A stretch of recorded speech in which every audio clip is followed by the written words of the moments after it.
Stevens said evenly, but it's sure as hell relevant here. I sat a little straighter, relief brushing my shoulders. For once, someone was on my side.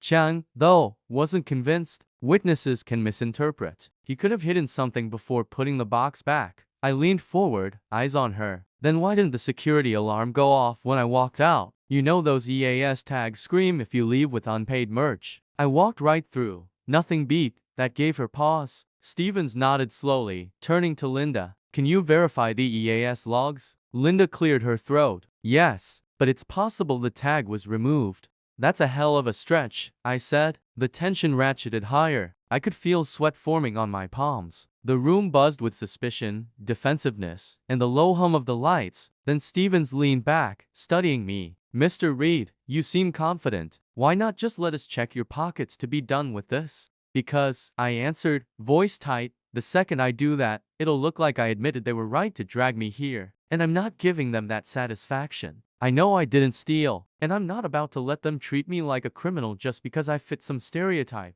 For a moment, the room went quiet. Stevens tapped his pen against the table, thinking. Chang's lips pressed into a thin line. Then the teen's phone buzzed. Notifications stacked on his screen. He looked at me wide-eyed. Dude, it's blowing up. People are already commenting. Racial profiling. Linda's face drained of color. Troy muttered a curse. Stevens exhaled. All right, here's what's happening. We'll request all camera angles from corporate. If they've got clean footage, we'll see it. Until then, Mr. Reed isn't to be held here any longer. My heart skipped. So I can leave? Chung frowned. Pending review. But you'll need to provide your contact information in case charges are pursued. That's fine, I said quickly. As long as I'm not being detained like this anymore.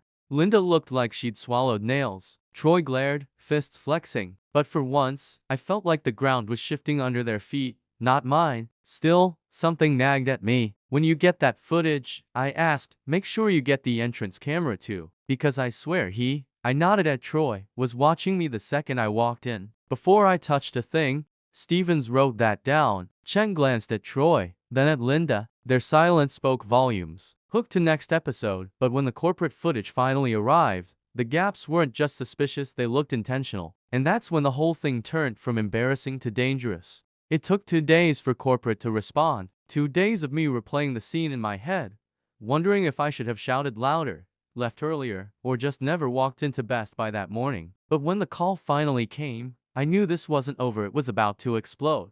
Officer Stevens met me outside the downtown precinct.